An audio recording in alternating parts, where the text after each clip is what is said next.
Oi, gente, que bom estar aqui de novo com vocês, de novo com a Valéria Clemente. Quem ainda não viu o bloco 1, foi super bom o nosso papo. Agora a gente está entrando no bloco 2 de empreendedorismo e inovação, com a Valéria Clemente, que é diretora de estratégia de acesso e preço da MSD Saúde Humana.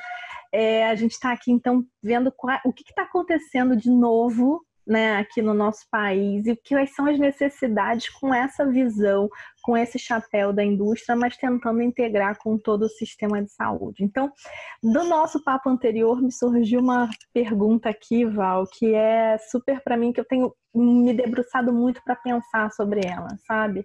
A gente está vivendo eu estava conversando com um psiquiatra outro dia, super legal, e falei para ele, cara, como que a gente estava com medo do Covid quando tinha 5 mil mortos lá na China e agora que tem 60, 70 aqui no Brasil, a gente está tentando negar. E aí ele falou que já tem diversos estudos mesmo, alguns bem clássicos, que mostram isso, né? Que quando você está no meio de um problema muito grande, a negação é uma coisa protetora para a gente, né? Senão a gente não conseguiria conviver e viver com alguns temas muito difíceis para o ser humano. Então ele falou que a gente só vai conseguir enxergar algumas coisas diferentes daqui a algum tempo. Até me deu um pouco de paz no coração, sabe? Porque eu não estava entendendo o que a gente estava vivendo. Então foi um papo muito bom. Só que eu acho que disso vão sobrar não só a nossa visão enquanto sociedade, mas algumas coisas que a gente aprendeu também nesse período, né, Val? E aí, duas coisas da nossa conversa anterior que eu anotei aqui, que eu acho que são importantes. O primeiro as pessoas não debatiam prevenção antes. E agora a prevenção está na nossa televisão, no rádio, no computador, 24/7. Então, todo mundo debatendo quando vai ou não vai chegar a vacina, se tem ou não tem algum medicamento preventivo, o que você pode fazer, se a obesidade está ou não está atrelada a fator de risco, o que é diabetes, por que a diabetes diminui a imunidade. Isso entrou na nossa vida, né, de uma forma completamente diferente do que a gente vem tentando fazer há muitos anos. E outros países já vêm descrevendo isso também, esse movimento das pessoas. E a segunda é que a gente pode discutir em cadeia nacional o que é avaliação de tecnologia, né? O que é fase 1, fase 2, fase 3, fase 4? Como é que você faz para testar um medicamento? O que é duplo cego? Como é que você faz para testar uma vacina? As pessoas discutem isso no jornal e, assim, desde que eu me dou por gente, eu nunca vi isso acontecer antes, né? E isso é uma coisa que vai acontecer para a nossa vida. Essa educação, esse conhecimento que as pessoas tiveram nesse momento, ele pode se perpetuar, né? É só a gente aproveitar isso e a gente fazer a continuação disso. Qual o impacto que você acha que vai ter, Val, para a forma de comunicação da indústria hoje? Você acha que a indústria está percebendo isso e está se propondo a mudar em função da mudança das pessoas, desse empoderamento e desse novo conhecimento? Ou você acha que ainda não chegou perto disso? O que você acha? Eu acho, Marta, na verdade eu tenho certeza, a indústria, aquilo que a gente estava comentando, né, da gente entender o caminho todo do paciente, e aí tem vários nomes para isso, né, eu acho que a indústria se empoderou de que ela é responsável não por um medicamento, né, mas que o medicamento que ela tem, né, isso foi uma delícia ver acontecer. Eu pude viver isso e isso tem até uma emoção atrás, né? O medicamento, né, ele é parte de uma história. Eu não posso, aquilo que a gente estava falando, eu não posso pegar só esse pedacinho aqui. Tudo bem, eu sou responsável por essa solução, é isso que eu me propus, independente de onde eu estou no sistema. Mas se eu não tiver as outras coisas, né, eu não vou conseguir ter uma boa entrega, né? Aquele meu medicamento, ele não vai ter a entrega, né, necessária se eu não tiver junto com ele vários outros passos, né? Eu desmistifico, né, apenas poucos stakeholders na saúde. Hoje a gente tem pessoas áreas extremamente importantes na saúde, que não só o médico, que não só a enfermagem, que não só o farmacêutico, que não só a fono. A gente vê pessoas, que a gente vê falar de carreiras que a gente não via. Então, isso é uma super oportunidade. Um analista de dados hoje de saúde, né? Ele é uma pessoa extremamente importante, alguém que vai interpretar um dado. Então a indústria já vinha muito nessa vibe e aí ela foi obrigada, como várias outras áreas, a acelerar alguma coisa. E aí, novamente, a gente dá de cara com uma grande oportunidade, que é rediscutir alguns marcos regulatórios, né? Seja para falar de uma doença, né? Falar de um grupo de produtos, né? Para o consumidor. O consumidor, né? Ele hoje, eu acho que assim, a gente está vendo que ele está mais preparado. A gente vê alguém, né? Talvez no elevador perguntando para você, né? Que sabe que você é da área da saúde, mas o que é o fase 3? Gente, todo mundo me perguntava qual remédio dava para alguma coisa, né? Hoje a pessoa quer saber, mas vai sair mesmo vacina? Precisa desse tempo todo para estudo? Gente, né? Isso é muito legal, né? E a gente não pode deixar morrer. Só que, na outra mão, no outro lado, Marta, eu ontem eu estava estudando uma outra história e fiquei chocada. Eu vi que em Portugal caiu 50% a taxa de vacinação, né? Falei, gente, Europa, né?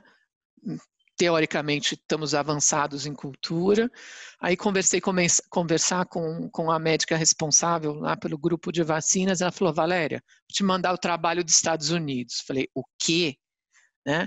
Aí a gente tem um trabalho do Rio Grande do Sul, eu não lembro a cidade, que mostra o impacto que já está tendo a queda de cobertura vacinal durante esse projeto. Quer dizer, eu desejo uma vacina que não tem, mas eu não vacino para qualquer doença da infância, né? Então, daqui a pouco, eu falo que a partir de setembro, outubro, minha vida vai virar um inferno, porque todas as crianças eu acho que vão voltar para a aula, né? E aí aquelas que não estão tendo contato, elas vão ter, né? H1N1, vírus sincicial respiratório, né? Diarreia, tal, e outras, né? Varicela, sarampo, tal.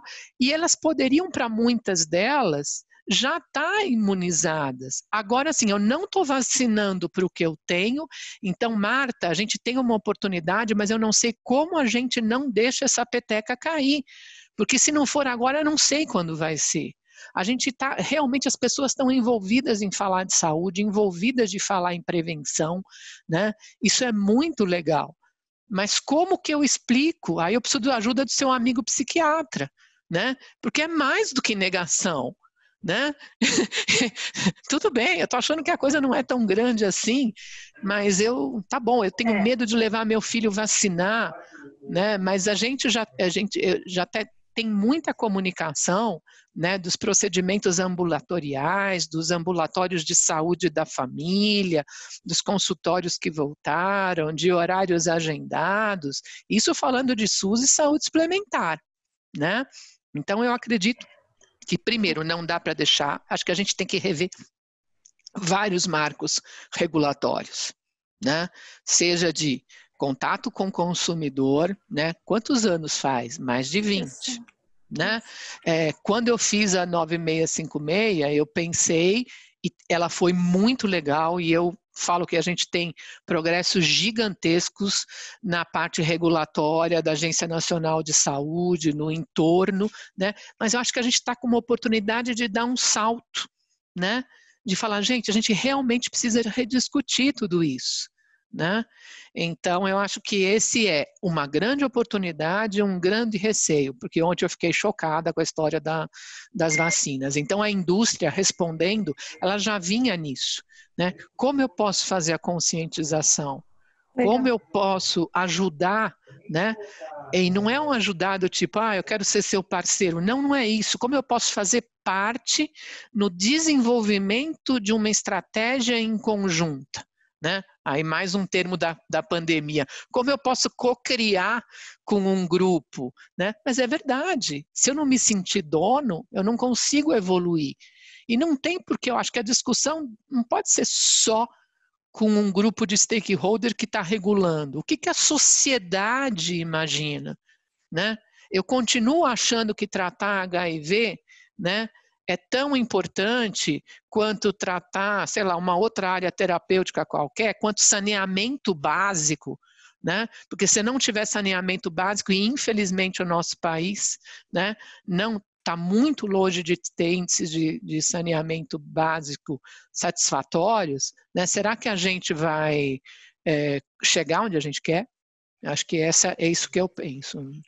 Maravilhoso que você falou, porque eu acho que, assim, a gente tem uma oportunidade e a gente tem um desafio enorme, mas me dá muita tristeza de ver algumas oportunidades que a gente tem na mão que talvez a gente não consiga aproveitar, né?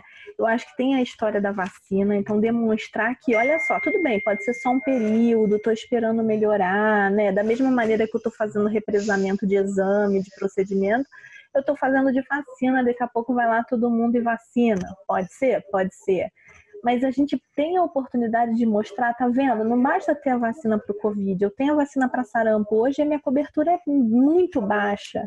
Por outro lado, a cobertura para H1N1, ela foi maior do que em todas as campanhas passadas. Então a gente está com a faca e o queijo na mão para a gente demonstrar, e para a gente fazer isso, a gente só precisa aproveitar. E aí vem o meu medo, a gente perder essa oportunidade Também. e a gente perder essa janela aberta.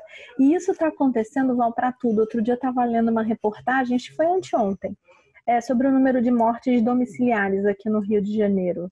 Mais do que quintuplicou, muito mais pessoas estão morrendo em casa.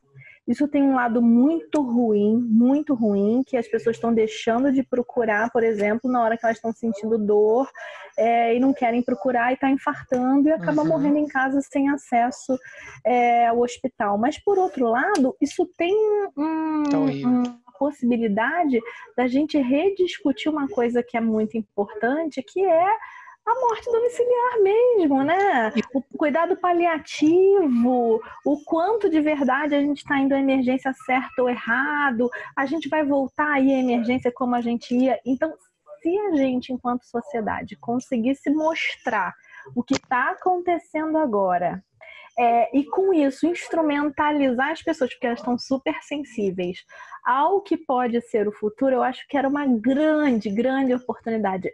O que me dá pena é que eu não vejo a gente fazer isso, sabe? Eu acho que enquanto sociedade a gente está perdendo uma chance enorme. E aí outra chance, eu vou entrar no que você falou, como a minha última pergunta para você, que é sobre regulação. Então vocês na indústria têm uma participação enorme, né, nessa discussão da regulação, porque vocês acabam participando de todas as regulações, então é Anvisa, é Conitec, é ANS, enfim, né, tem todas essas discussões para fazer.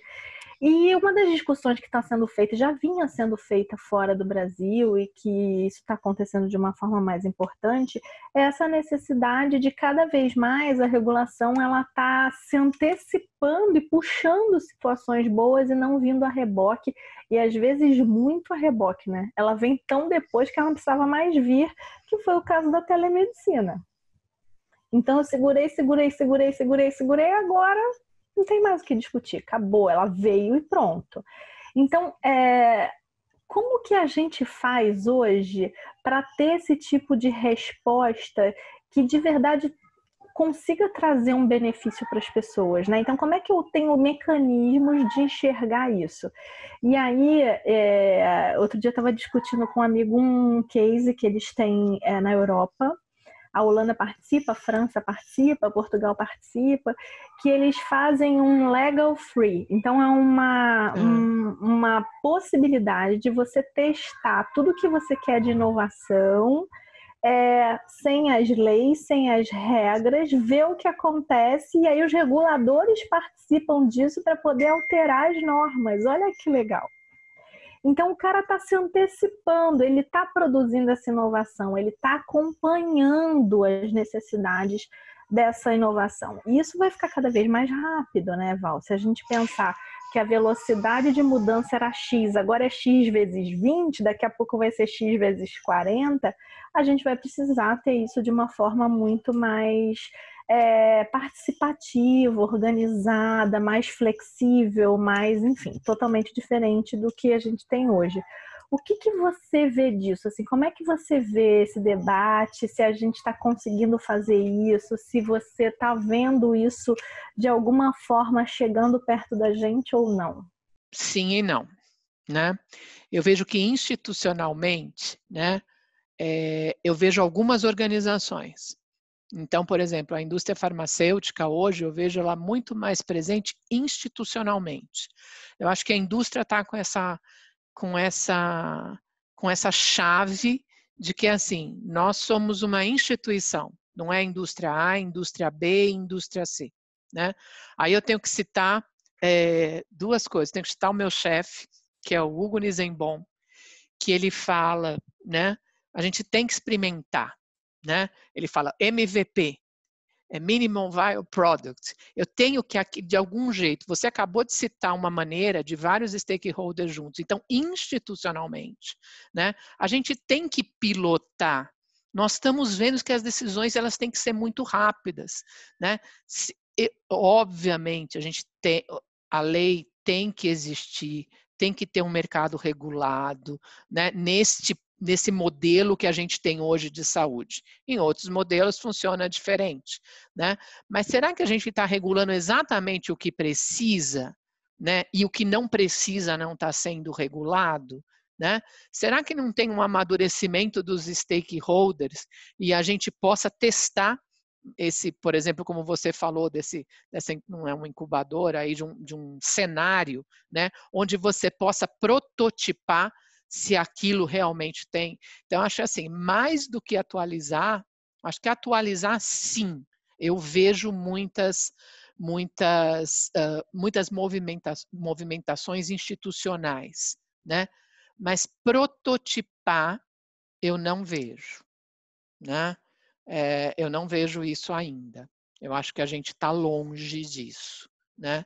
Gostaria que não, mas acho que a gente está longe, né? Muito bom, Val. A gente chegou no máximo do nosso tempinho. Foi maravilhoso estar aqui batendo esse papo com você. A gente bate altos papos cabeças. É sempre muito bom. Eu acho que as pessoas também devem ter curtido muito. Obrigada quem viu os 2 módulos. Quem não viu o primeiro, volta lá, que também está bem bom. E até o próximo FIS Empreendedorismo e Inovação. Obrigada, gente.